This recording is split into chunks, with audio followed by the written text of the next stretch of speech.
হাতিয়া থানার যুদ্ধকালীন কমান্ডার সাবেক সংসদ সদস্য মরহুম অধ্যাপক ওয়ালিউল্লাহ সাহেবের স্মরণ সভা ও দোয়ার আয়োজন করা হয়েছে। আজ শনিবার সকাল 10টায় হাতিয়ার বর্তমান এমপি মোহাম্মদ আলী সাহেবের বাসভবনে এ দোয়ার আয়োজন করা হয়।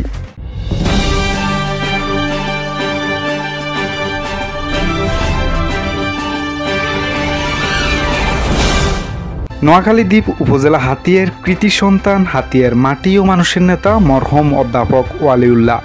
তিনি ছিলেন হাতিয়া থানার যুদ্ধকালীন কমান্ডার, সাবেক সংসদ সদস্য, হাতিয়া উপজেলা আওয়ামী লীগের সভাপতি এবং প্রধান উপদেষ্টা। মরহুম অধ্যাপক ওয়ালিউল্লাহ সাহেবের মৃত্যুতে হাতিয়াবাসী আজ শোকাহত। হাতিয়ার বর্তমান এমপি মোহাম্মদ আলী সাহেবের বাসভবনে আজকে মরহুম অধ্যাপক ওয়ালিউল্লাহ স্মরণ সভা ও দোয়ার অনুষ্ঠানের আয়োজন করা হয়েছে।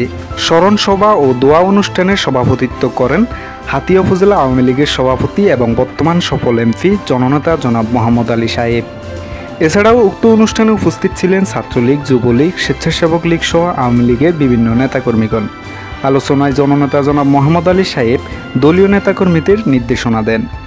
মাদকমুক্ত সমাজ, সুদমুক্ত সমাজ, ইফটিজিং মুক্ত সমাজ, সরকারি স্থাপনা সংরক্ষণ, বিনা কারণে বনের গাছ কাটা, মোবাইলে জুয়া বন্ধ করার নির্দেশনা দেন।